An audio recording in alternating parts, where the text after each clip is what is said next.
스가랴서 7장 4절에서 14절에 있는 말씀 다 같이 합독하겠습니다. 만군의 여호와의 말씀이 내게 임하여 이르시되 온 땅의 백성과 제사장들에게 이르라. 너희가 70년 동안 다윗 다섯째 달과 일곱째 달에 금식하고 애통하였거니와 그 금식이 나를 위하여 한 것이냐. 너희가 먹고 마실 때에 그것은 너희를 위하여 먹고 너희를 위하여 마시는 것이 아니냐. 예루살렘과 사면 성읍에 백성이 평온히 거주하며 남방과 평원에 사람이 거주할 때에 여호와가 옛 선지자들을 통하여 외친 말씀이 있지 않느냐 하시니라. 여호와의 말씀이 스가랴에게 임하여 이르시되 만군의 여호와가 이같이 말하여 이르시기를 너희는 진실한 재판을 행하며 서로 인애와 긍휼을 베풀며 과부와 고아와 나그네와 궁핍한 자를 압제하지 말며 서로 해하려고 마음에 도모하지 말라 하였으나 그들이 듣기를 싫어하며 등을 돌리며 듣지 아니하려고 귀를 막으며 그 마음을 금강석 같게 하여 율법과 만군의 여호와가 그의 영으로 옛 선지자들을 통하여 전한 말을 듣지 아니하므로 큰 진노가 만군의 여호와께로부터 나왔도다. 내가 불러도 그들이 듣지 아니한 것처럼 그들이 불러도 내가 듣지 아니하리라. 만군의 여호와가 말하였느니라. 내가 그들을 바람으로 불어 알지 못하던 여러 나라에 흩었느니라. 그 후에 이 땅이 황폐하여 오고 가는 사람이 없었나니 이는 그들이 아름다운 땅을 황폐하게 하였음이니라 하시니라. 아멘. 제가 한번 말씀을 드렸지만 우리 전 세계 인구가 83억입니다. 83억 가운데 그리스도인들이 21억, 그리고 나머지 60억이 예수를 믿지 않고 있고, 우리나라가 지금 뭐 5천만 명이 좀 넘죠. 개신교 인구가 얼마나 되는 줄 아십니까? 보통 추산으로 따르면요 830만에서 1000만 명 사이라고 그렇게 얘기를 합니다. 근데 제가 볼 때는 맥심 한 600만 명 될 것 같아요. 보니까 보통 이제 우리가 1000만 명이라고 생각이 돼서 모든 그런 이 사이트 모든 곳에요 다 기독교는 20% 그렇게 표기가 되어 있습니다. 불교는 15% 그리고 천주교는 7%. 이렇게 이제 거의 40%가 좀 넘는 그런 종교를 가지고 있다는 거죠. 근데 60%가 무종교입니다. 종교가 없다라는 거죠. 이 한국인 종교 실태 및 신앙 의식 보고서에 의하면요, 우리나라 이 1000만 명 중에서 이제 좀 조사를 해봤더니 한 35% 이상이 이 괴리감 속에서 갈등하고 있다라는 겁니다. 그래서 이 많은 그런 그리스도인들이 이 1000만 명의 그리스도인 있지만은 근데 35% 이상이 어떤 신앙들? 가난한 신앙들. 그러니까 교회에 정착하지 못하고 그냥 뭐 힘들어서 그리고 떠나고 그렇게 살아가는 사람들. 그러니 가나안의 성도들이라고 그렇게 말을 하죠. 그러니까 결국에 우리가 뭐 한 60%가 예수를 잘 믿고 있는데 그 60% 예수 믿고 있는 사람 중에서도 그 갈등으로 살고 있는 사람이 많다는 겁니다. 그리고 실질적으로 진짜 예수를 잘 믿는 사람이 몇 프로일까요? 한 25% 될 것 같아요. 25%. 우리 예수 믿는 사람 중에서 1000만 명 중에서 25%가 예수 잘 믿고 주일날 빠지지 않고 예배 잘 드리고 하나님 말씀대로 살아가는 사람, 바로 그런 사람일 것 같습니다. 이 결국에 신앙생활하면서도 이 그리스도인답게 생활하지 못한다라는 거죠. 교회는 열심히 다닙니다. 예배도 열심히 드립니다. 그런데 열심히 교회 다니고 예배를 드리지만은 그 예배 드리고 교회 와서 예배 드리고 말씀 듣고 찬양하고 기도하고 그 하나님 앞에 받은 은혜와 열정으로 세상에 나가서 영향력을 발휘해야 되는데, 그런데 그걸 발휘하지 못하는 거예요. 그래서 교회는요 마치 미사일 발사대라고 말을 하는 겁니다. 왜요? 미사일을 쏴요. 미사일을 쏘면은 목표 지점에 가서 맞춰야 되잖아요. 근데 미사일을 쏘자마자 뭐가요? 폭 터져버려요. 자폭돼 버려요. 그러니까 미사일을 쏘기는 쏘는데 근데 그 쏘는 곳에서 터져버려요. 그럼 세상이 밖에 나가서 목표 지점에서 그게 터져야 되는데. 그러니까 오늘 우리 그리스도인들이 그렇게 많이 살고 있다라는 거죠. 예수님께서 마태복음 5장 13절 14절에서 뭐라고 말씀하십니까? 우리를 소금이고 빛이라 말씀하십니다. 주님께서 우리에게 너 소금이 되고 빛이 되라고 말씀하지 않았어요. 그래서 우리는 소금이 되고 빛이 되려고 얼마나 노력합니까?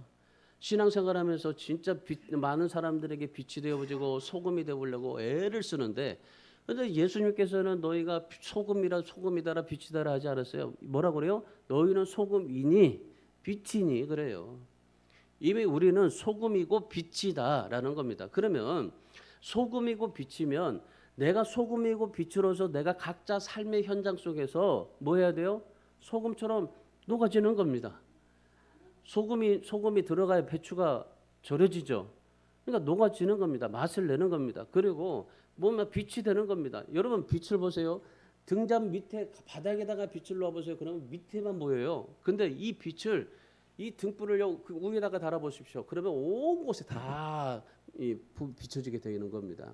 그러니까 우리 그리스도인들이 맨 밑에 바닥에다가 그냥 빛이 돼가지고 그냥 밑바닥에서만 그냥 보이려고 생각하는 거예요. 근데 주님께서 뭐라고 말씀하니까 너는 이미 빛이다. 그러니까 이 등경 위에 두라는 거죠. 천정에다가 내 빛을 두고 많은 사람들이 보고 하나님 앞에 영광을 돌리면서 삶을 살게 하라 하시는 겁니다. 그러니까 각자 삶 속에서 하나님께 영광을 나타내고 그리스도인답게 삶을 살아라 말씀하시는 거죠. 근데 우리나라가 어떻습니까? 절반 가까이 진짜 절반 가까이가 그리스도인답게 살지 못하고 있다는 사실입니다. 그래서 지금요 많은 이 신학자들이 이제 목사님들이 뭐 얘기하냐면요. 여기 우리나라 4천만 명이 예수를 믿지 않는데 그 4천만 명 전도해야 되는데 근데 그 전도하는 것보다 더 시급한 게 뭐예요? 1,000만 명의 그리스도인들이 다시 재복음이 일어나야 된다. 그렇게 얘기를 하는 겁니다. 그러니까 이 1,000만 명이 진짜 그리스도인이 되지 못하니까 어떻게 해요? 우리 나머지 4천만 명을 구원하지 못한다라는 겁니다. 그러니까 한 사람의 한 명만 제대로 예수 믿으면 어떻게 됩니까? 한 명만 전도하게 되면 4천만 명 4일이면 끝날 겁니다. 그런데 그러지 못하잖아요. 여러분 그렇다면 우리 그리스도인들이 정말 그리스도인답게 살아가려면 어떻게 해야 될까요? 예수님이 말씀하신 것처럼 소금이고 빛으로 사는 겁니다. 소금이 되고 빛으로 살아가려고 애쓰지 마시고 이미 소금이 되어지고 빛으로 하나님 앞에 비춰지고 소금 되어지고 그래서 하나님께 영광을 돌리는 삶을 살아가야 한다는 겁니다.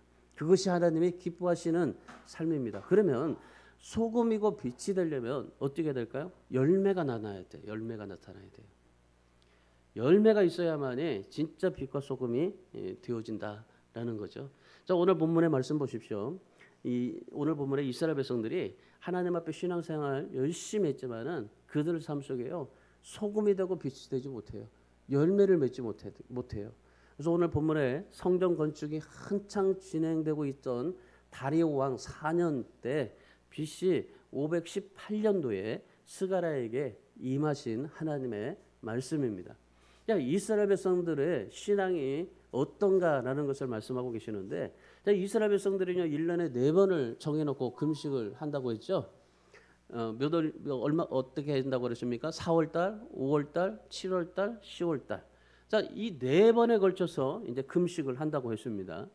이 바벨론에게 망해서 고통을 당하고 아주 치욕적인 슬픔을 이제 당한 것에 이제 금식을 했던 겁니다. 다시는 우리가 이런 고통, 치욕을 당하지 말자. 그래서 하나님 앞에 매달리고 하나님께 기도하면서 했던 신앙이 바로 이 4번의 금식이었습니다. 4월에는 예루살렘 성전이 불타버렸던 것을 애통하면서 금식을 했고 5월에는요 하나님 그 예루살렘 성전이 잿더미가 되어버린 것을 기억하면서 금식을 하고 7월 달에는 유다의 마지막 총독이 비참하게 죽은 것을 기억하고 금식을 했고 10월 달에는요 예루살렘이 비참하게 완전히 망하게 돼버린 것을 기억하면서 금식을 했던 겁니다. 이렇게 4번씩 이 이스라엘 백성들이 금식을 해왔습니다. 그런데 어느 날 오늘 본문의 말씀에 베들 사람이 와가지고 예루살렘의 제사장과 선지자들에게 찾아간 겁니다. 아니 지금까지 우리가 이렇게 그에서 금식을 해왔는데 얼마나 더 울면서 금식을 해야 될까요? 바벨론에게 망해가지고 망해서 갔을 때는 그런 금식을 했지만, 근데 지금은 그 바벨론에서 해방이 돼가지고 다시 회복되어서 지금 우리가 성전을 짓고 이 성전이 지금 중간쯤 지금 지어져 가고 있는 상황인데, 아니 그렇게 드렸던 이 금식, 비참하게 애통하게 그 망해서 드렸던 이 금식을 지금 이렇게 지금 하나님 안에서 잘 이루어져 가고 있는데 이 금식을 해야 됩니까? 지켜야 됩니까? 그런 질문을 하는 겁니다. 그런 질문을 이 제사장과 선지자들에게 할 때 하나님께서 스가랴 선지자를 통해서 답변하신 말씀이 오늘 본문의 말씀입니다. 자, 그 당시에 5월의 금식이었습니다. 5월의 금식은요, 예루살렘 성전이 바벨론 군대에 의해서 잿더미가 되었던 때입니다. 그래서 BC 586년입니다. 5월 7일에 기념해서 애통하면서 지켰던 그러한 금식이었습니다. 5월의 금식. 그런데 이 5월의 금식을 하면서요, 이스라엘 백성들이 어떤 금식을 했냐면은 마음의 정성으로 하지 않아요. 그냥 하나님의 영광을 위해서 그렇게 금식을 한 것이 아니라 뭡니까? 금식을 하는데 자기에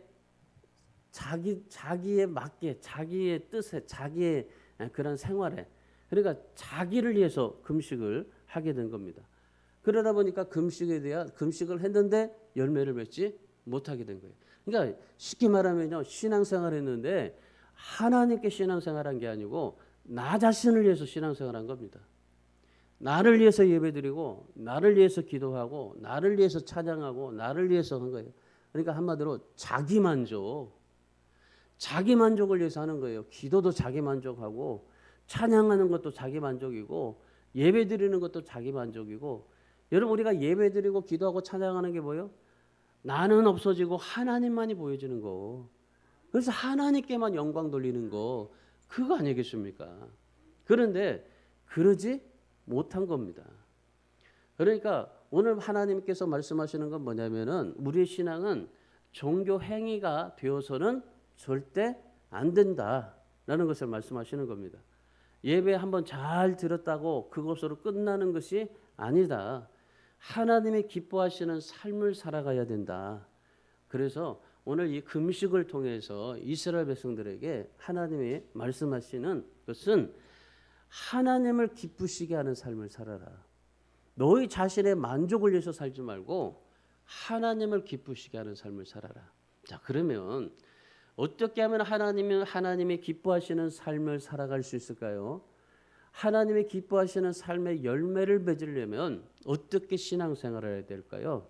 자, 금식에 대한 하나님의 답변의 말씀인데, 자, 이 금식의 신앙을 통해서 어떻게 하면 하나님을 기쁘시게 하는 삶을 살아가게 될 것인가에 대해서 오늘 하나님께서 말씀하신 이 3가지를 여러분이 좀 깊이 기억하시기 바랍니다. 첫 번째, 형식적이고 습관적인 신앙 버려야 됩니다. 우리의 형식적이고 습관적인 신앙 버려야 돼요. 자, 5절 말씀 보세요. 5절에 온 땅의 백성과 제사장들에게 이르라, 너희가 70년 동안에 5째 달과 7째 달에 금식하고 애통하였거니와 그 금식이 나를 위하여 한 것이냐. 그러니까 이 하나님께서 이스라엘 백성들에게 말씀하시는 겁니다. 너희가 금식을 했는데 그렇게 정말 그 바벨론의 포로가 돼가지고 비참하게 망하게 됐던 것에 대해서 너희가 금식을 하는데 1년에 4번씩 금식을 하는데, 그런데 그 금식이 누구를 위한 것이냐? 나를 위한 것이냐? 너 자신을 위한 것이냐? 지금 하나님께서 말씀하신 건요, 나 하나님을 위해서 한 것이 아니라 너희 자신을 위해서 한 것이다. 이스라엘 백성들이요 바벨론에 망해서 치욕적인 고통을 당했습니다. 그래서 1년에 4번 금식했다고 했잖아요. 근데 하나님께서 이런 금식에 대해서 뭐라고 말씀하십니까? 하나님의 뜻과는 아무 상관이 없는 금식이었다 그런 거예요. 아니 세상에 하나님 앞에 금식을 했는데 근데 그 금식이 하나님과는 전혀 상관이 없다는 겁니다. 하나님이 원하시는 금식이 아니라는 겁니다. 아니 지금 이스라엘 백성들이 망해가지고 바벨론에 가서 70년 동안 1년에 4번씩 금식을 꼬박꼬박 드리면서 하나님 앞에 예배드리고 찬양하고 하나님 앞에 드렸는데 근데 그 금식을 하나님이 나를 위한 것이 아니야. 나의 뜻과는 전혀 상관이 없어. 그러니까 이스라엘 백성들이 바벨론에 가서도 하나님의 뜻에 맞게 살질 않은 거예요. 하나님의 뜻은 무엇입니까? 하나님의 뜻. 자, 5절 6절 말씀 보세요. 5절에 6절에 너희가 금식하고 애통한 것은 너희들이 먹고 마시기 위해서 한 것이 아니냐. 나는 형식적인 금식이 아니라 말씀대로 살기를 원한다는 거예요. 하나님의 뜻대로 살기를 원한다는 겁니다. 여러분 100번 금식하는 것보다 하나님의 뜻 한번 실천하는 게 좋다라는 거예요. 하나님께서 말씀하시는 겁니다. 이스라엘 백성들은요 지금까지 자신을 스스로 위해서 4번의 금식을 했어요. 그러니까 얼마나 열심히 신앙을 많이 했는지 몰라요. 바벨론 70년 동안 4번의 금식을 해서 꼬박꼬박 그렇게 하고 또 주일 예배도 드리고 기도도 하고 매일 밤마다 모여서 기도도 하고 뭐 이런 여러 가지 신앙의 열심을 가졌습니다. 그런데 그 4번의 금식과 그리고 여러 가지 많은 그런 예배 그리고 기도 신앙들이 뭐가 되세요? 형식이 돼버린 거예요. 형식이. 습관이 돼버린 거예요. 습관이. 마치요. 여러분 그겁니다. 내가 주일 예배 안 드리면은 일주일 동안 나에게 무슨 일이 일어날 것 같아라는 그러한 불안한 마음. 내가 하나님 앞에 오늘 하루도 하나님 앞에 기도하지 않으면은 오늘 무슨 사고를 당할지 모른다는 그러한 내 느낌.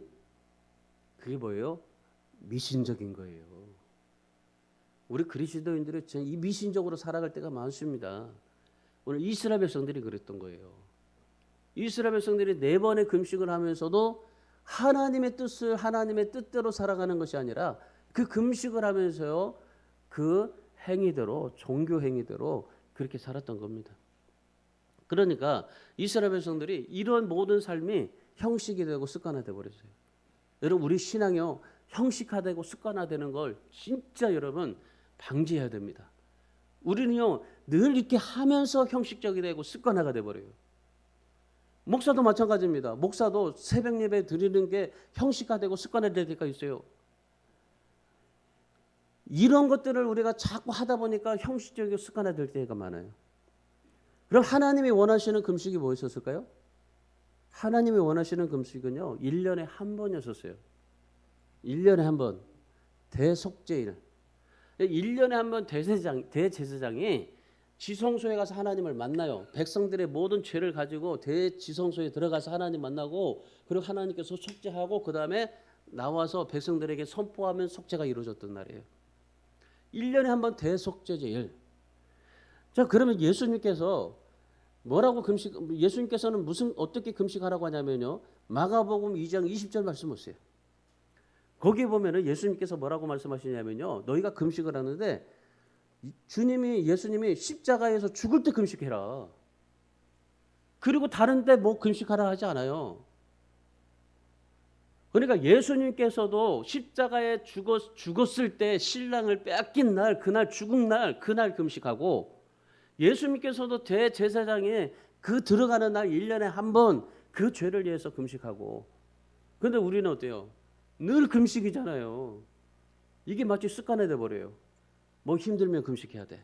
문제가 생기면 금식해야 돼. 뭐 하면 금식해야 돼. 이게 우리 형식이 돼버리고 습관화가 될 때가 많아요. 저도 지금까지 그렇게 많이 해왔죠. 금식을 1월 1일 날 3일 동안은 금식을 해야 되고 부활절 때는 일주일 동안 또 금식을 해야 되고 또 성찬될 때 또 금식해야 되고 그리고 또 뭐가 있을 때 금식해야 되고 모든 것들이 다 금식이 그렇게 해야 된다. 근데 우리가 중요해야 될 게 뭐예요? 그게 형식적이고 습관화되면 안 된다는 거죠. 이스라엘 백성들이 그러니 그 금식이 습관화되고 그게 형식화돼 버렸어요. 왜 그럴까요? 그런 것을 통해서 내가 선민이다. 하나님의 선민이다. 택하신 백성이다. 거룩한 백성이다. 그거를요 드러내고 싶어서 금식을 한 거예요. 그러니까 종교적인 의무감에 오랜 관습처럼 금식을 이어왔던 겁니다. 그 70년 동안. 그 의무감이요 의식이 되어져 버렸어요. 그래서 결국에 자기 자신을 위한 금식이 되어져 버렸다는 겁니다. 그래서 하나님이 뭐라고 말씀하시는 거예요? 너희가 하는 금식 나를 위한 게 아니라 너 자신을 위해서 하는 거 아니냐 말씀하고 계신 거예요. 여러분도 뭐 금식 하시죠? 주로 어느 때 금식하십니까? 보통적으로 어려움 당할 때, 고통 당할 때, 고난 당할 때, 문제가 생길 때 그때 금식할 거예요. 그런데 그 금식의 동기를 잘 생각해 보십시오. 그 문제를 돌파구를 찾아내고 이겨내기 위해서 금식을 하고 있는지 아니면요 금식하면서요 나의 연약함과 부족함을 인정하고 하나님께서 문제를 해결해 주실 분이라는 사실을 적극적으로 믿고 인정하고 겸손하게 하나님을 바라보며 금식하고 계시는지 보세요. 제가 뭐 자랑은 아니지만 제가 딱 한 번 20일을 금식을 해봤어요. 뭐 20일을 금식을 해봤는데 그 금식하면서요 제가 뭐 했냐면요 나를 죽이기 위해서 금식했어요. 나를 죽이기 위해서 나를 내려놓기 위해서 나의 부족함과 나의 정말 연약함을 내려놓기 위해서 부족함을 인정하고 하나님이 모든 것을 하실 분이라는 사실을 믿고 그런 금식을 했어요. 그 금식의 동기로 했습니다. 우리 사랑하는 여러분, 금식은요, 금식 기도는 철저하게 나 자신의 죄를 고백하고 나를 낮추고 나를 부인하고 하나님의 뜻 가운데 살겠다라고 고백하는 것이 그게 금식 기도인 겁니다. 근데 이스라엘 유다 백성들이 어떻게 해요? 그렇게 하지 않아요. 하나님 앞에서 겸손하게 나가지 않습니다.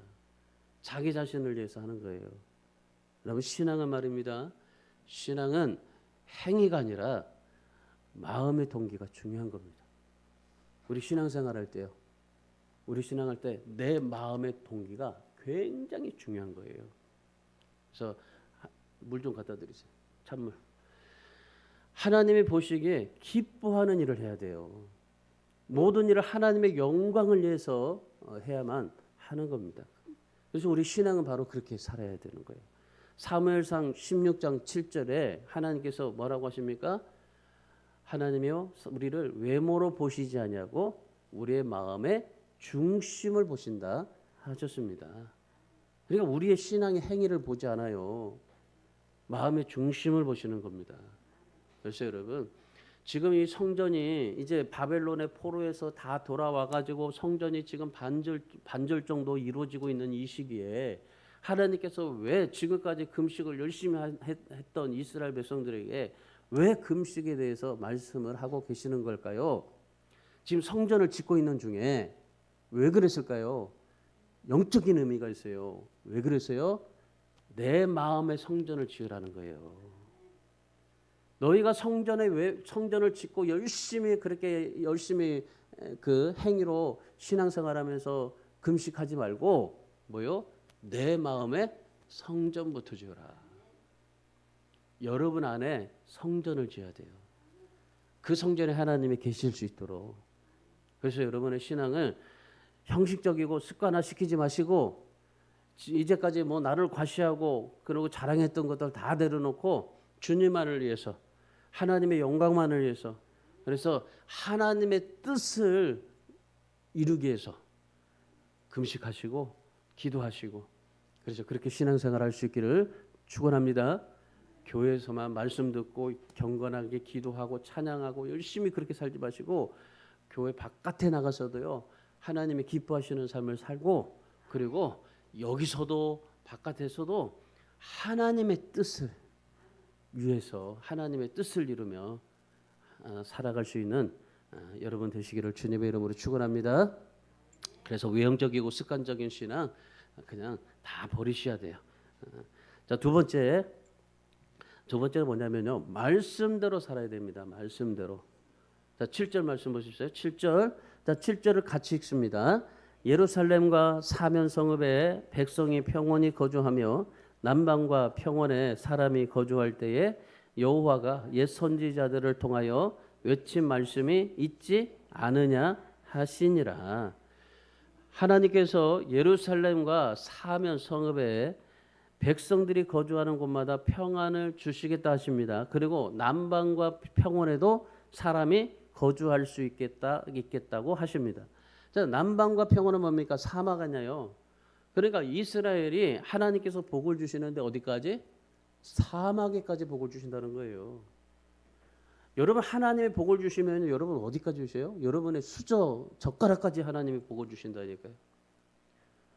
그러니까 하나님이 우리를 복을 주실 때는 우리뿐만 아니라 내 인생뿐만 아니라 여러분이 집에 있는 모든 그 기구들 하나까지도 다 하나님의 복을 주시는 거라니까요.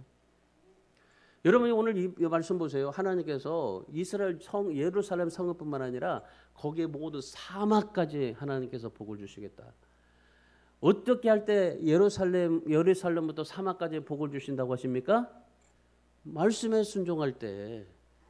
보세요. 7절 말씀 보세요. 말씀이 있지 않느냐. 선지자들이 외친 말씀이 있지 않느냐. 목사들이 전한 말씀이 있지 않느냐. 그 말씀에 순종할 때 복을 주신다는 겁니다. 그러니까 여러분이 여기서 강단에서 말씀하실 때 그 말씀을 잘 들으세요. 새기세요. 그 말씀대로 하나님 앞에 살아보려고 애써 보세요. 그러면 하나님께서 여러분의 집안의 수저까지 다 복을 주신다니까요. 이스라엘 백성들이 어떻게 살았어요? 말씀을 청종하지 않았습니다. 말씀을 듣긴 들었지만은 말씀대로 살지 않았어요.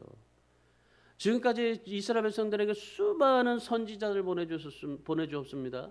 제사장들을 통해서 얼마나 많이 말씀을 줬는지 몰라요. 그만큼 정말 많은 그런 제사장들, 선지자들을 보냈고 심지어 예수 그리스도까지도 보내주셨는데 그런데 그들이 말씀에 순종하지 않은 겁니다. 9절에서 11절 말씀 보십시오. 진실로 그들이 재판하지 않았다는 겁니다. 서로 인애와 긍휼을 베풀지 않았다는 겁니다. 과부와 고아와 나그네와 궁핍한 자를 압제했다는 겁니다. 말씀을 듣기 싫어하고 등을 돌렸다는 겁니다. 길을 막고 살았다는 겁니다. 여러분 어떻게 이스라엘 백성들이 1년에 4번을 금식하면서 하나님 앞에 매주마다 예배를 드리고 기도하고 찬양하고 감사하고 삶을 살아가면서 왜 이스라엘 백성들이 그렇게 하나님을 믿는다라고 말하면서도 그 금식을 하면서도 재판하지 않아요. 진실하게 재판하지 않아요. 인애와 긍휼로 서로 베풀지 않습니다. 서로 시기하고 다투고 정말 욕하고 과부, 고아, 나그네 이런 자들을요 도와주지 않고 그냥 압제를 해요. 야, 왜 왔어? 가. 말씀 듣기 싫어하는 겁니다. 등을 돌리고 길을 막는 겁니다. 어떻게 이렇게 할 수 있을까요? 하나님을 믿으면서도 세상의 입으로는 하나님을 외치면서도 어떻게 그렇게 살아갈 수 있을까요? 한마디로 그들은요 금식을 하면서도 서로 다투고 싸우고 시기하고 원망하고 비판하고 신앙적으로 형편없이 살았다는 겁니다. 특별히요 말씀을 듣지도 않고 길을 막아버린 겁니다. 그러니까 열심히 자기를 위해서 제사 드리고 열심히 금식만 하면서 살았지 진짜 그들이요 어떻게요? 하나님의 뜻, 하나님 앞에 하나님의 기쁨이 되지 못하고 살았다는 겁니다. 결과가 어떻게 됐을까요? 14절 보세요.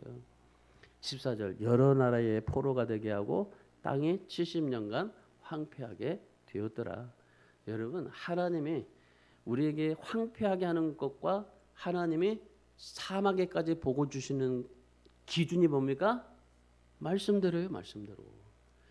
말씀대로 살면 하나님께서 성읍과 사막에 우리 집안에 숟가락 젓가락까지도 하나님 복을 주시는데 말씀대로 살지 못하면은 어떻게 된다는 거예요? 이게 망한다는 거죠. 황폐하게 된다는 거죠.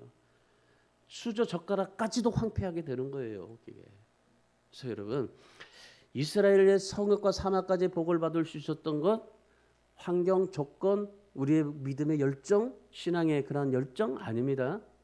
어떤 환경과 상황 속에서도 말씀에 순종하고 말씀대로 살았기 때문에 그들이 복을 받을 수 있었던 겁니다. 그래서 여러분 오늘 우리는요 이 말씀을 통해서 우리가 하나님 앞에요 우리 주님을 위해서 주님을 위하여 정말 삶을 살아가기를 원하는데 무엇보다도요 여러분이 신앙생활할 때 하나님 앞에 영광 돌리고 뭐 많은 것도 좋습니다. 여러분이 특별히 진짜 여러분이 인생의 복을 받기를 원한다면은 말씀대로 말씀에 순종하십시오. 그럴 때 복이 임하는 겁니다. 자 오늘 본문 7절 말씀 보세요. 이스라엘을 향하여 옛 선지자들을 통해서 외쳤던 말씀이 있지 않느냐 그러잖아요. 오늘 이 지금 베델 사람들이 와서 지금 이 묻는 거 아닙니까? 금식을 어떻게 해야 왜 지금도 계속 해야 되냐고. 그런 베델 사람들을 향해서 뭐라고 말씀하시는 거예요? 바벨론에 멸망하기 전에 백성들은 선지자들이 외쳤던 말씀을 목숨처럼 여기고 말씀대로 순종하면서 살았다라는 겁니다. 이스라엘 백성들이 옛날에. 그래서 오늘 우리도 마찬가지예요. 하나님 말씀에 순종할 때 여러분의 모든 삶에 평안과 복이 넘치게 될 줄 믿습니다. 그러나 불순종하면 어떻게 돼요? 흩어짐과 황폐하게 된다. 성경 역사를 보면요. 말씀대로 사는 사람은 절대 망하는 법이 없었다는 겁니다. 말씀대로 사는 자는요. 하나님이 책임져 주시기 때문에 어떤 고난을 당해도 다시 일어나게 되고 회복할 수 있었다라는 것이 성경의 말씀입니다. 그래서 여러분 이 말씀을 들으면서 오늘 우리는요. 말씀을 자꾸 생각나게 하세요. 어디에 있든지 집에 있든지 무엇을 하든지 먹든지 마시든지 놀든지 어느 때든지요. 말씀을 생각나게 하세요.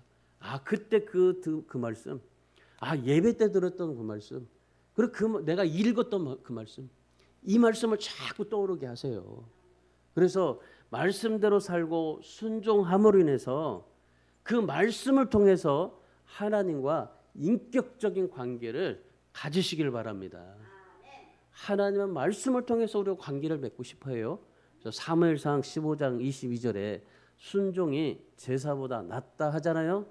그래서 여러분 하나님이 기뻐하시는 삶 바로 말씀대로 순종하는 겁니다.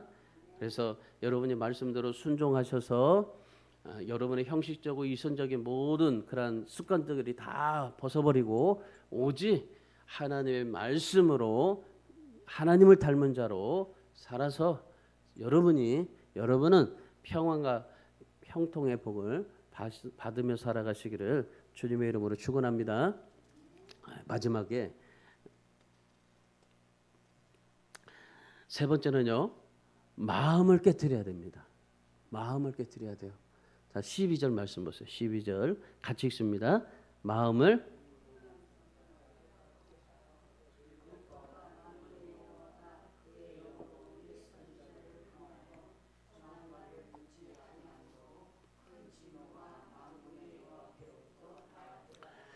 자, 하나님의 진노가 나왔는데 그 진노가 나온 계기를 보세요. 하나님의 진노가 나오는 계기 뭐 때문에? 마음이 금강석 같기 때문에. 마음이 금강석 같기 때문에 하나님의 진노가 나오게 된 겁니다. 이스라엘 백성들이 하나님의 말씀을 듣지 않았습니다. 불순종했습니다. 그리고 그들의 마음은 뭐예요? 그들의 마음이 금강석 같았다 그래요. 여러분 금강석이라는 것은요 다이아몬드입니다. 천연 광물 중에서 가장 아름다운 보석입니다. 근데 이 다이아몬드는 굉장히 단단합니다. 얼마나 단단한지 깨트릴 수가 없습니다. 이스라엘 백성들의 마음이 깨트릴 수 없을 만큼 단단한 금강석 같았어요. 얼마나 단단했는지. 하나님께서는 천지창조를 7일에 끝냈는데 근데 이스라엘 백성들의 마음은 너무나 단단해가지고 깨트릴 수가 없어요. 전능하신 하나님의 말씀으로 막 이 세상의 모든 것들을 다 만들었는데 해도 만들고 달도 만들고 모든 것들을 말씀으로 다 만들었는데 근데 어떻게 이스라엘 백성들의 마음은요 금강석 같은데 그들의 마음을 깨트릴 수가 없어요.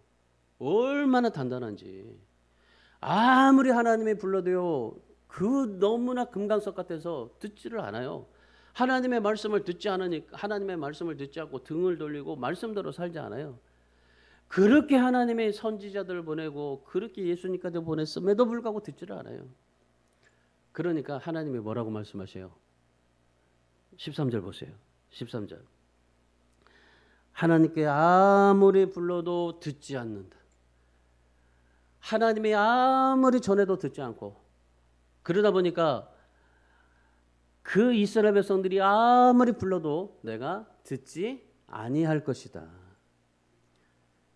하나님의 말씀을 줬을 때는 그 말씀을 듣고 얼마나 많이 그 이스라엘 백성들이 그 말씀대로 살았는지 몰라요. 그때는 하나님이 막 뭐요? 사막까지 복 주시고 수족까지 복을 주셨잖아요. 근데 너무나 금강석 같아가지고 이들이 말씀을 듣지를 않아요. 듣지를 않으니까 어떻게 해요? 하나님께서도 안 드셔요. 그들이 이제 포로가 돼가지고 우리 좀 도와달라고, 이제 포로가 되기 전에 성전이 불타버리고 성벽이 망하고 막 그럴 때 하나님은 얼마나 기도했겠어요. 우리 좀 도와달라고 살려달라고 얼마나 애타게 그렇게 기도했겠어요. 근데 하나님이 듣지 않았다 그래요. 듣지 않았다. 너가 잘 나갈 때는 그렇게 네 마음대로 살더니 어려울 때 나한테 부탁해도 하나님이 듣지 않는다. 왜요? 마음이 단단하면, 여러분 마음이 깨트려야 돼요. 신앙생활에서 중요한 건 내 마음이 자꾸 깨트려야 돼요. 깨트려야 돼요. 금강석 같이 되면 안 돼요. 이스라엘 백성들이 그랬단 말이죠. 우리 마음대로 내 마음이 금강석 같이 단단해지면요, 하나님의 말씀이 들리지가 않아요. 하나님의 말씀을 듣지를 않아요. 아무리 불러도 하나님이 등을 돌리고 대답을 하지 않아요. 하나님께서 은혜를 주시고자 해도, 축복을 부어주시고자 해도 금강석 같은 마음이 되다 보니까 결코 하나님의 은혜와 축복이 임하지 않는 겁니다. 여러분, 하나님의 축복받는 비결, 마음이 깨져야 돼요. 항상 깨져야 돼요. 늘 깨져 있어야 돼요. 금강석 같은 마음들을 늘 깨트려야 됩니다. 나 자신을 들을 수 있게 하나님 앞에 깨트려야 돼요. 깨트려야만이 하나님 앞에 드릴 수가 있어요. 그러지 못하면요, 들으지를 못해요. 여러분의 모든 삶의 문제 어디 있어요? 여러분 마음 안에 있는 거예요. 여러분의 모든 신앙 어디 있어요? 마음 안에 있어요. 마음 안에. 굳은 마음이 있으면 깨트려야 돼요. 그래서 뭐라고 그래요? 부드러운 마음이 있어야 되잖아요. 하나님의 은혜가 임할 수 있는 마음. 그러니까 예수님께서 이 네 개의 밭을 말씀하시면서 뭐라고요? 부드러운 마음을 가지라 하잖아요. 좋은 밭을 만들라 하잖아요. 오늘 베델 사람들을 보세요. 그들이 어떤 사람들입니까? 베델 사람들은요, 금송아지를 만들었던 사람들입니다. 그런데 그 금강석 같은 마음들을 다 깨트리고 제사장에게 나왔더니 어떻게 됐어요? 하나님의 은혜가 임하고 복이 임하게 됐던 겁니다. 오늘 유다 백성들도 이런 형식적이고 습관적인 금강석을 깨트리고, 그리고 정말 하나님 앞에서 하나님의 그런 기쁨이 되게 해서 하나님의 말씀대로 살게 해서 내 자신의 마음을 깨트리고, 그리고 하나님의 은혜를 받게 해서 깨트렸던 그런 오늘 유다 백성들의 모습을 좀 상상해 보세요. 그래서 하나님의 은혜가 임하고 성전이 완공될 수 있도록 하셨던 하나님의 은혜가 바로 깨트렸기 때문에 그래요. 여러분, 아직 깨지지 않는 마음이 있습니까? 겉모양은 거룩하고 경건해 보이지만은 금강석 같은 마음으로 여러분 속에 불신앙이 있고 늘 불만이 차 있고 불평이 있는, 하나님의 말씀대로 살지 못하는 마음이 있습니까? 금강석이 깨져야 하나님이 보이고 금강석이 깨져야 하나님의 축복이 임한다는 사실입니다. 오늘 그래서 여러분이 진짜 하나님이 기뻐하시는 삶을 살아갈 수 있고, 그래서 오늘 이 유다 백성들에게 말씀하신 그 베델 사람들이 와서 얘기한 거지만은 유다 백성들을 향해서 외쳤던 그런 이 말씀 세 가지 기억하시고, 하나님 앞에 여러분도 형식적이고 습관적인 신앙 버리고 말씀대로 살기로 진짜 목숨처럼 여기고, 그리고 여러분의 금강석 같은 마음을 깨뜨려서 하나님의 은혜가 충만하고, 그리고 하나님의 놀라우신 축복이 여러분의 모든 젓가락 숟가락까지 다 집안 구석구석까지 넘치게 되는 축복이 평안이 형통함이 임하시기를 주님의 이름으로